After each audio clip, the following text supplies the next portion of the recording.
dosen saya mengajarkan bahwa seorang pemimpin itu adalah bisa digambarkan dari infrastrukturnya. Kebayang nggak? Iya. Jadi salah satunya adalah jika sebuah kantor pemerintahan dipagar, maka ini menunjukkan pemimpin yang nggak mau ketemu sama rakyat. Bagi kami sebagai pemimpin juga gitu. Warganya bahagia, insya Allah kami sebagai pemimpin bahagia. Warganya masalah, kami akan bermasalah. Itu prinsip-prinsip kami dalam memimpin di Kota Depok, sehingga kami ingin menaikkan kesejahteraan warganya melalui banyaknya pengusaha-pengusaha, baik dia dari kalangan emak-emak maupun dari kalangan anak muda. Ini yang kami berikan dengan program 5.000 pengusaha baru dan 1.000 perempuan pengusaha. Dan ini tingkat keberhasilannya luar biasa bagus. Salah satu contoh yang kemarin kami bawa produknya di debat, ada seorang emak-emak single parent produk sebuah keripik tempe itu udah diekspor ke Malaysia dan Hong Kong. Jadi penghasilannya per bulan hampir 25 juta per bulan. Masya Allah. Assalamualaikum warahmatullahi wabarakatuh. Selamat datang kembali di podcast Pro Politik. Masih bersama saya Dendi Herdianto dan rekan saya Haikal Sani Arjuna. Seperti biasa kami akan selalu membahas topik seputar sosial dan politik terkini. Dan kali ini kita ada dalam suasana yang berbeda. Kita ada di salah satu rumah calon wali kota Depok, ya Kal? Dan bersama saya sudah ada Bang Imam Budi Hartono. Assalamualaikum. Selamat pagi semuanya. Pagi Bang. Senang. Kabar hari ini gimana Bang? Pagi hari ini biasa seperti pagi-pagi yang lain, harus siap-siap untuk kampanye. Wah, siap. Kita masuk ke yang ringan dulu Bang. Oh siap. Kemarin habis debat. Gimana rasanya debat kemarin Bang? Ya alhamdulillah. Ya dengan pengalaman yang kita miliki ya, kami miliki apa sesuatu yang bisa kita jawab terhadap pertanyaan-pertanyaan baik dari panelis maupun dari lawan kita. Dan saya lihat satu hal yang menjadi catatan kami, ternyata kalimat perubahan itu nggak ada. Yang ada apa yang sudah kita lakukan, mereka ingin lakukan. Apa yang ingin kita lakukan, mereka juga ingin lakukan. Artinya harusnya kalimatnya lanjutkan, bukan berubah gitu. Iya. Lucu aja. Iya. Karena narasi program mereka juga seakan-akan kayak ya melanjutkan aja ini mah. Iya. Gitu ya. Iya betul, narasinya melanjutkan, bukan merubah. Iya. Brandingnya merubah, cuma nampaknya narasinya melanjutkan. Ya? Iya, saya juga baru tahu isi dari materi mereka ya. Ternyata ketika disampaikan, lah ini kan udah saya lakukan. Kami lakukan sejak dulu sampai zaman pemerintahan Idris Imam. Dan kami lebih unggul dari program-program yang mereka sampaikan. Cuman ada sesuatu yang dari segi logika maupun anggaran sepertinya agak nggak pas gitu ya. Kalau kita hitung-hitung anggaran pengen semua orang di Depok jadi sarjana, kayaknya nggak pas banget deh. Karena anggaran bisa jadi nggak cukup. Kalau semua jalan pengen dilebarin, kayaknya anggaran nggak cukup. Maka ada skala prioritas namanya. Prioritas kita dalam hal kepemudaan, satu keluarga satu sarjana. Satu keluarga satu sarjana. Skala prioritas dalam pengatasin masalah kemacetan, kita akan ngatasin prioritasnya di Jalan Raya Sawangan dan underpass Margonda menuju Kukusan. Oke. APBD Depok itu 2024 4,2 triliun. Ya, sekitar segitu. Kemungkinan di tahun berikutnya apakah ada kenaikan, Pak? Ya, insya Allah setiap tahun kami lihat perkembangannya akan bertambah secara signifikan. Bisa jadi menambah 100 miliar setiap tahunnya ya. Baik yang berasal dari pendapatan asli daerah maupun bagi hasil dari provinsi dan dari pusat. Pertanyaan. Bang Imam, kalau kita lihat debat kemarin, tadi yang sampaikan Bang Imam tadi, pasangan nomor urut 2 ini gagal membangun diferensiasi gitu ya, karena narasi perubahan itu nggak kelihatan dari segi program kerja gitu. Betul. Dan kalau kita lihat sendiri juga Depok ini sebagai kota metropolitan gitu, salah satu kendala masalahnya itu adalah dalam hal transportasi gitu. Kalau kita lihat 5 tahun ke belakang ini Bang Imam di kepemimpinan Bang Imam ini Depok akhirnya punya underpass Dewi Sartika, punya bis kita gratis, trotoarnya dilebarkan gitu. Betul. Dan ini baru terjadi 5 tahun ke belakang nih gitu. Iya betul. Nah itu kenapa tuh Bang? Apa karena faktor Bang Imam ini backgroundnya lulusan teknik gitu, anak UI gitu? Jadi ini perlu masyarakat Kota Depok ketahui. Underpass Dewi Sartika itu adalah tagline kami, bangun Depok bareng-bareng. Dari provinsi anggarannya 110 miliar kurang lebih. Terus dari Kota Depok kita pembebasan lahannya 189 miliar kurang lebih ya. Jadi ini benar-benar kolaborasi atau bangun Depok bareng-bareng. Jadi karena keterbatasan anggaran dari pemerintah Kota Depok sehingga perlu bangun Depok bareng-bareng antara kota, provinsi dan pusat ke depan kan itu. Dengan latar belakang saya sebagai anak UI lah ya. Teknik. Kalau tekniknya sih kayak saya teknik kimia ya. Teknik kimia. Tapi memang latar belakang S2 saya pengembangan perkotaan. Jadi dosen-dosen saya mengajarkan bagaimana cara mengembangkan sebuah kota menjadi kota yang nyaman, kota yang bebas polusi, bebas yang care terhadap masalah lingkungan, itu diajarkan. Sehingga desain-desain yang ada sekarang pemerintahan Pak Wali dan Pak Wakil, Pak Idris dan Pak Imam, ya alhamdulillah desain-desainnya sudah anak-anak UI nih yang bantu. Ya, arsitek UI gitu ya. Contoh misalkan kayak trotoar Margonda. Tadinya kan hanya biasa-biasa saja 2 meter, pakai konblok gitu ya. Kita minta arsitek UI desainkan. Akhirnya jadi 4 meter dan desainnya futuristik.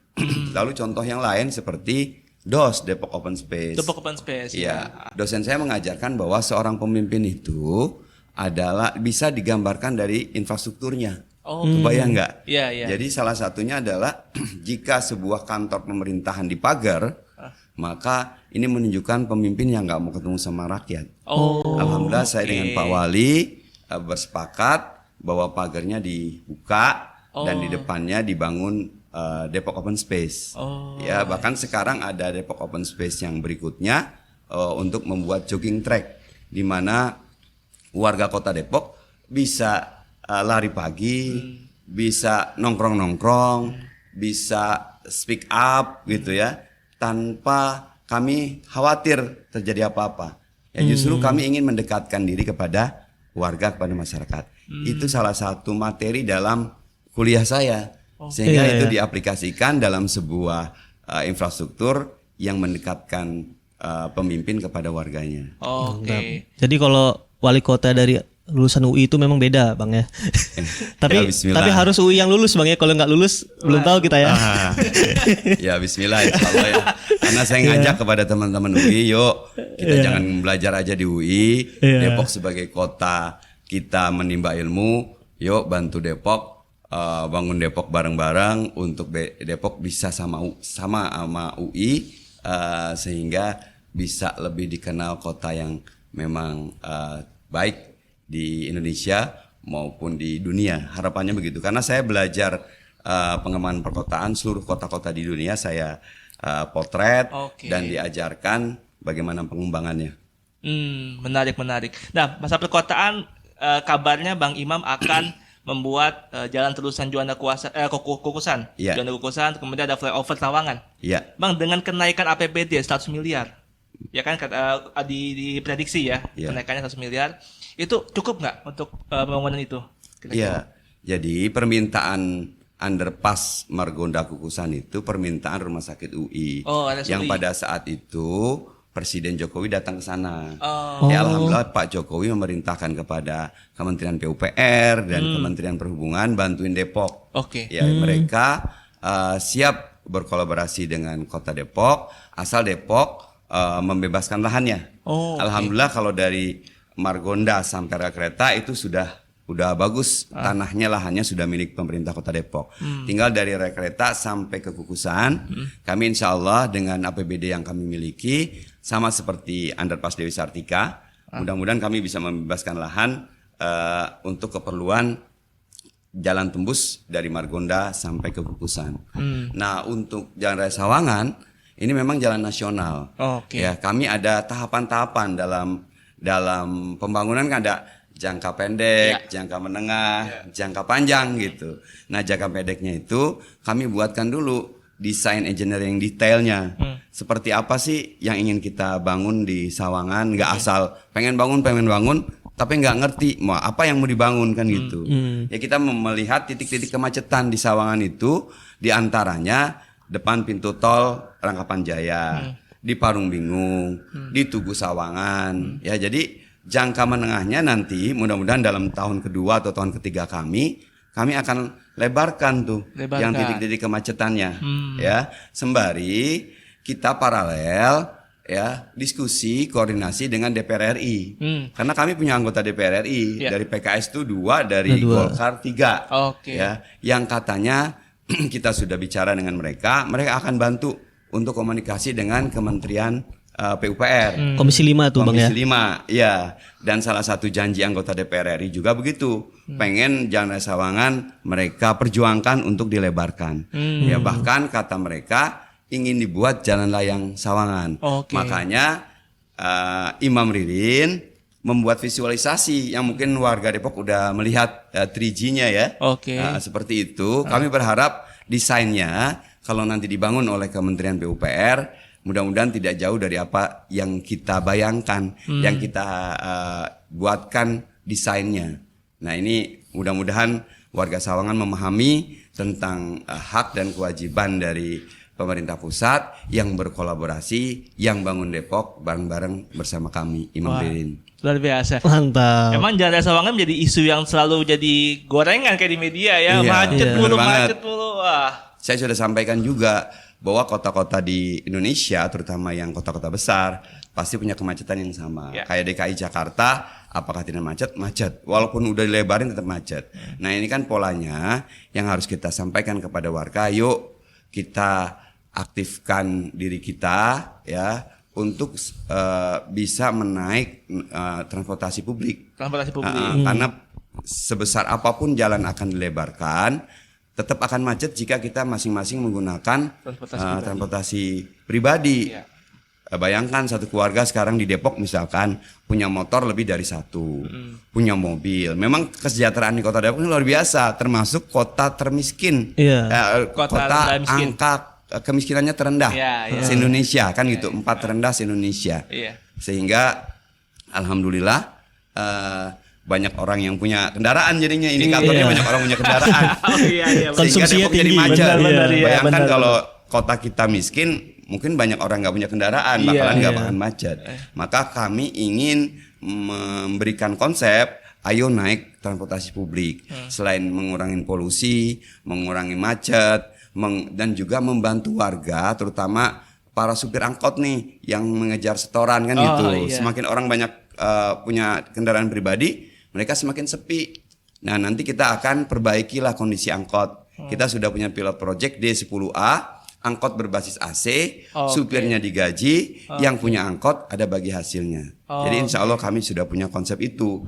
Yang ini saya sampaikan bahwa nggak usah berubah, kita lanjutin aja dengan apa-apa yang sudah kita lakukan. Terus juga Bang, ini kalau kita lihat Depok ini agak unik Bang. Di kota Jabodetabek ini pertama Depok itu angka kemiskinannya terendah keempat, IPM-nya tertinggi di Jabar, bahkan pengangguran itu lebih rendah daripada kawasan industri Kerawang sama Bekasi gitu. Ini kenapa gitu? Apa kalau wali kota dari Partai Keadilan Sejahtera, apa warganya harus sejahtera juga gitu? Ya, bagi kami punya prinsip dalam sebuah keluarga biasanya membahagiakan anak, maka orang tua akan bahagia.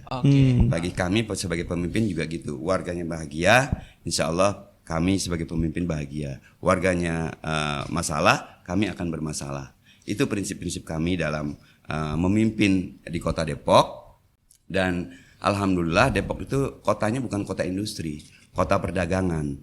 Sehingga kami ingin menaikkan kesejahteraan warganya melalui banyaknya pengusaha-pengusaha, baik dia dari kalangan emak-emak maupun dari kalangan anak muda. Ini yang kami berikan dengan program 5.000 pengusaha baru dan 1.000 perempuan pengusaha.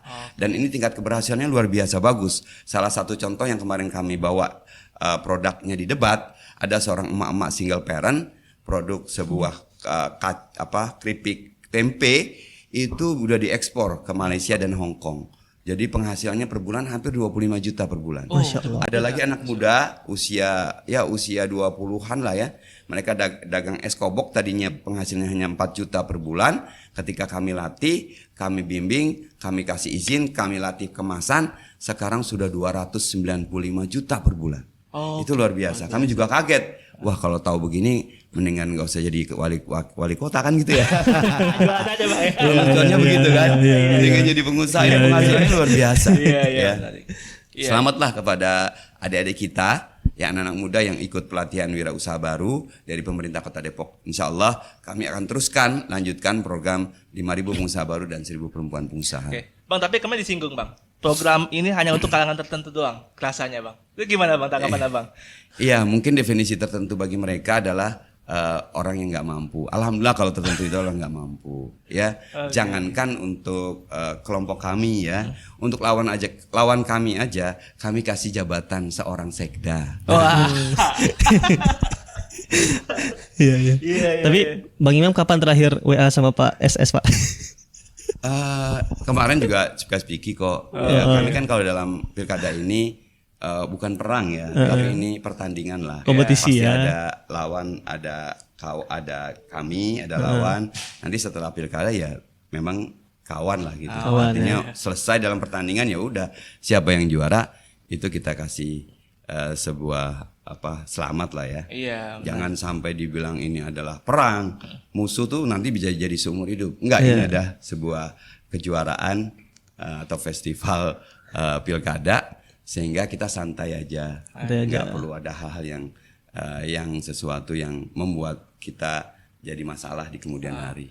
Oke, Bang, bicara soal UI ini, Depok itu sangat identik dengan ke UI-nya lah. UI-nya sangat-sangat ikonik lah di Depok ya. Bang Imam lulusan UI, kita juga berdua lulusan UI. Saya dari Aceh ke Depok karena kuliah di UI, Bang. Habagiat. Bang, bagaimana mengkaji dampak sosial ekonomi untuk warga Depok, khususnya kan ada UI nih, gitu. Ada semacam dampak ekonominya nggak sih, Bang? Pastilah ya. Depok sejak UI pindah ke Depok, saya juga pas saya masuk UI. Nah, ini perkembangan Depok sangat pesat. Depok ini kota urban yang tadinya hanya sekedar mahasiswa datang ke Depok untuk kos-kosan, dapat jodoh orang Depok kan gitu. Udah gitu orang tuanya ternyata tertarik juga untuk investasi di Depok. Ada kos-kosan, ada kafe dibuat. Wah, itu dampaknya luar biasa. Dampaknya baik secara ekonomi juga bagus, secara kolaborasi atau pembauran ya antara pendatang dengan orang aslinya itu udah luar biasa. Termasuk saya ya orang Jakarta nikahin orang Depok. Nah, itu kan orang Depok asli, istri saya itu orang Kampung Baru. Sehingga warga Depok ini sangat terbuka dan sangat asik lah ya. Sangat menerima para pendatang, sehingga kami bisa berkolaborasi, bisa bangun Depok bareng-bareng, dan mereka welcome sekali. Oke. Tapi kalau ditanya apa kontribusi UI untuk Depok, ini lulusannya jadi wali kota. Iya. Langsung. Jadi nggak usah jawab gitu ya. Iya. Langsung konkret Bang. Makanya saya pengen ngajak anak-anak UI yang lain, ayo kita bantu Depok untuk pembangunan yang lebih cepat, lebih maju lagi. Dan satu lagi, ketua DPRD itu juga anak UI. Anak UI. Pak Ade Supriyatna itu adik kelas saya, teknik mesin kalau nggak salah. Teknik mesin FT. Iya. Oke. Insya Allah mesin pembangunan lancar itu, Pak. Amin. Amin. Bang, tadi nyinggung soal investasi. Di beberapa daerah kayak Bogor punya Sumarekon, Bekasi juga Sumarekon ya, Kota Mandiri. Ya, Kota Mandiri. Kemudian Tangerang ada BSD-nya. Nah, Depok ini kayaknya belum ada, Bang ya. Apa belum ada yang tertarik buat investasi di Depok? Dan bagaimana upaya Depok nanti buat menarik investor, Bang? Iya, Depok tuh sebenarnya punya desain blueprintnya sejak zaman Pak Badrul Kamal itu. Ini kota kembang. Cuman investornya kayaknya nggak punya duit kan gitu ya. Gak dirubahlah jadi GDC, Grand Depok City, diambil alih lah ya. Yang tadi konsepnya seperti tadi Sumarekon dan lain sebagainya, ternyata karena nggak punya duit, akhirnya kayak kacang diobral kayak begitu kan gitu, sehingga terjadilah konsep seperti sekarang ini. Ada beberapa tempat yang dimungkinkan untuk bisa investasi di bidang perumahan yang sekarang sudah dijalankan seperti di Sila Sawangan. Itu juga perumahan yang cukup elit dan juga ada nanti kalau di Tapos ya itu juga kayak ada Masjid At-Thohir, itu juga kawasan-kawasan yang seperti itu walaupun tidak semegah dari Sumarekon di Bekasi maupun di tempat lain. Ya mudah-mudahan, tapi kita banyak sekali di Depok itu investasi di bidang rumah sakit. Rumah sakit. Jadi rumah sakit internasional, rumah sakit nasional, bertaraf nasional sudah ada di Depok. Bahkan ke depan di Sawangan itu ada rumah sakit internasional yang berasal dari Australia akan membuat rumah sakit bertaraf internasional yang mudah-mudahan salah satu Depok menjadi rujukan juga bagi kota-kota di Indonesia untuk berobat ke rumah sakit di Kota Depok karena akan ada rumah sakit internasional yang dibangun oleh pembisnis dari Australia. Iya, memang bagus-bagus Pak rumah sakit di Depok. Iya. Terutama yang di Jalan RTM itu Pak, Rumah Sakit Arafik. Ada sponsor kayaknya nih ya. Saya pernah berobat di situ, bagus. Oh, ya, bagus pelayanan ya. Bagus banget, murah juga. Alhamdulillah. Bukan murah, di Depok udah gratis. Gratis. Jadi Pak, gratisnya dirawat di rumah sakit udah gratis pakai KTP, cukup pakai KTP, dan ke depan Imam Ridin akan menggratiskan juga berobat di puskesmas. Cuma ada yang bertanya kenapa baru sekarang Pak? Jadi ada orang yang nggak tahu mau tahu, tapi orang ada yang nggak tahu tapi belagu kan gitu, sehingga ngata-ngatain lah kenapa baru sekarang kan gitu. Kami di pimpinan Kota Depok itu melihat kondisi memang nggak mungkin ngebangun rumah langsung semalam jadi. Pasti kan ada lantainya dulu, pondasinya dulu, ada tiangnya, ada temboknya, baru setelah itu atapnya. Nah kami melihat bahwa ini Depok ini UHC-nya UHC privilege ya. UHC privilege. Privilege itu maksudnya apa? Ketika orang nggak punya BPJS atau tertunggak BPJS-nya atau kisnya mati masuk rumah sakit itu otomatis sehari langsung bisa diberikan BPJS. Beda sama beberapa daerah yang lain. Kalau orang bilang kena UHC itu milik semua kota kan gitu. Tapi enggak. Ini perlu warga tahu bahwa beberapa kota saja yang bisa seperti Depok nih privilege. Sejak Desember 2023 lalu, setiap orang yang masuk rumah sakit di Kota Depok dengan menggunakan KTP itu 1 hari langsung bisa dilayani. Kalau di tempat lain BPJS itu baru aktif sebulan setelah itu. Ya kalau kami enggak, alhamdulillah pemerintah Pak Wali Pak Wakil ini memberikan anggaran cukup untuk membackup dari warga yang sakit. Jadi ini perlu diketahui nih, enggak kalau dibilang bahwa semua kota begitu enggak. Ya Kota Depok punya UHC yang privilege banget. Orang sakit langsung bisa dilayanin di rumah sakit. Yang kedua, kenapa puskesmas kami ingin gratiskan? Kami punya data dan punya keluhan masyarakat, Pak. Kalau kami punya BPJS di puskesmas pasti udah gratis, kan berobat namanya. Tapi kalau nggak punya BPJS, kami punya namanya perda, ya harus bayar 10.000 dan lain sebagainya. Kami lihat pendapatan asli daerah dari PAD-nya puskesmas itu nggak terlalu banyak. Kenapa nggak sekalian aja digratisin kan gitu? Iya. Jadi warga perlu tahu kenapa baru sekarang Pak Imam. Kami pelajarin dulu. Ya jangan sampai kita mengambil keputusan, kebijakan itu nanti terganggu dari proses pembangunan karena mengurangi pendapatan misalkan.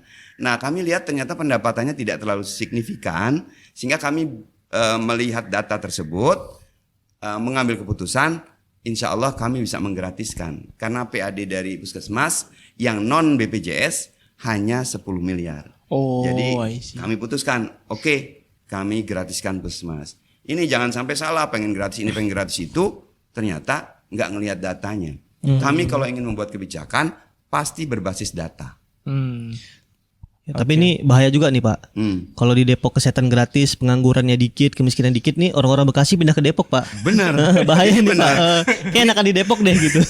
Benar. Jadi ketika saya kampanye, saya tanya kepada emak-emak kan, Bu, tinggal di Depok enak nggak? Enak kan gitu. Terus mau pindah nggak? Enggak. Jadi memang mereka betah di sini.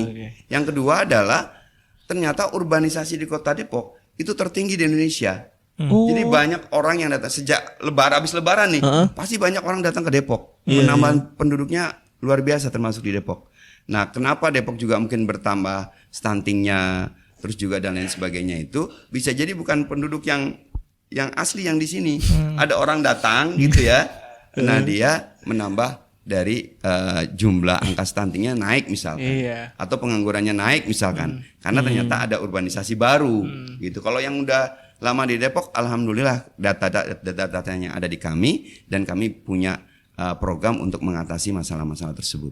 Kemarin disinggung juga tuh Bang. Persentase mungkin turun, tapi jumlahnya tetap naik gitu.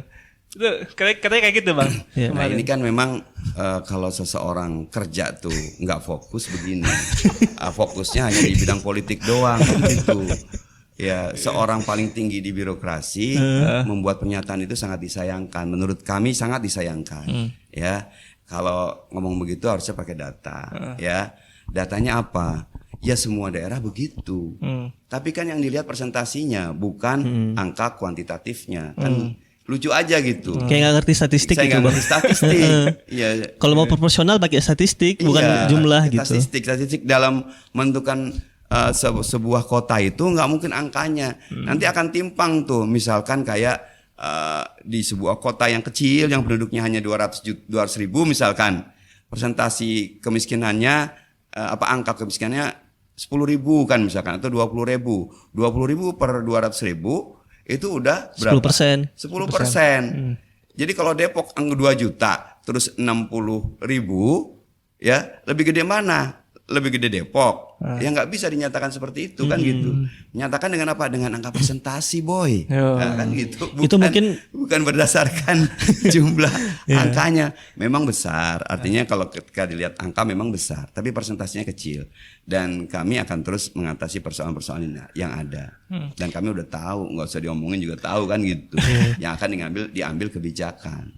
Itu mungkin dampak dari paslon calon wali kota yang alumni UI tapi nggak lulus dan bahaya nih. Oke, Bang, ada program satu keluarga satu sarjana, ya kan? Kebetulan saya dulu penerima beasiswa Pemkot Depok. Oh iya. 2015 ya. Iya. Gitu. Udah lulus berarti ya? Udah lulus. Alhamdulillah. 2019 ya lulus. Bagus kan programnya? Wah luar biasa. Luar biasa. Itu beasiswa terbesar. Iya. Langsung beli laptop dia Bang. Langsung beli laptop. Alhamdulillah. Bisa ngebantu. Kami senang, warganya senang. Terbesar waktu itu 20 juta per tahun. Itu uang saku doang. Langsung kuliah di UI. Katanya dibayarin semua. Itu paling besar waktu itu. Saya ngerasain paling bangga gitu. Cuman setelah itu, satu angkatan setelah saya, itu udah nggak ada lagi Bang. Udah dihapus gitu. Nah, saya mau tahu dong rincian tentang satu keluarga satu sarjana. Ini kira-kira bakal ngasih apa aja Bang beasiswanya ini?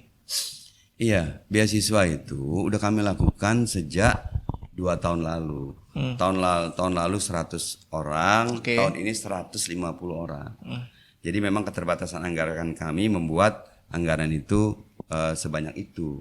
Waktu awal saya masuk itu kita proyeksikan 1.000 sebenarnya. Saya nggak tahu ini yang nyoret siapa? Apakah ketua tim TAPD kita kan gitu ya? Saya nggak tahu gitu kan. Tiba-tiba ketika dilaksanakan, kok cuma 100 orang? Sampai saya komplain kan, ini gimana ceritanya gitu. Sebenarnya untuk 1.000 orang itu cukup. Ya insya Allah Imam Rin menang, ini kita akan berikan. Makanya dengan 1.000, mudah-mudahan bisa mengcover warga Depok yang keluarganya belum punya sarjana. Ya kami pengen menyapu ya di berbagai universitas di Indonesia di sekitar kota Depok yang warga Depok kuliah di sana mengalami kesulitan masalah biaya. Insya Allah kami akan secara aktif ya memantau sehingga memudahkan kita untuk merealisasikan janji kampanye satu keluarga satu sarjana. Dan kami akan buat linknya nanti, link kepada warga kota Depok untuk daftar. Yuk warga yang belum punya sarjana daftar di link ini ya supaya nanti kami punya database yang akurat ya untuk bisa membantu warga Depok agar anaknya salah satu di keluarga menjadi sarjana. Oke, berarti para warga Depok jangan khawatir tentang UKT yang kian meningkat ya. Betul. Karena ada program dari Bang Imam yang bakal ngebantu keluarga supaya punya sarjana. Sarjana. Anaknya punya sarjana. Ada lagi Kang? Mau sampaikan? Mungkin itu aja. Kita dulu ya. Bang, ada semacam kata-kata nggak? Status statement. Oh ya satu lagi Bang. Depok kita tuh bakal diperbanyak nggak kira-kira? Apa? Depok kita itu busnya bakal diperbanyak. Iya, insya Allah ya. Kami kan tadi sekali lagi kolaborasi dengan Kementerian Perhubungan. Salah contohnya adalah beberapa bus yang sekarang sudah beroperasi. Mudah-mudahan kalau memang semakin besar permintaan, kami akan evaluasi dan akan memperbanyak. Termasuk ini kan 6 bulan gratis. Nanti subsidi yang akan kami berikan berapa itu nanti kami akan rapatkan agar warga Depok lebih enak, lebih nyaman menggunakan transportasi publik. Oke, biar nggak berat ya. Dan sebenarnya ada satu komentar sih dari teman saya di Instagram kalau tempat tunggu busnya itu kurang nyaman lah katanya. Kurang enak. Mungkin bisa diperbaiki juga Bang ya ke depannya Bang. Ya, itu salah satu program yang ingin kita buat, beberapa halte-halte nggak boleh berhenti sembarangan.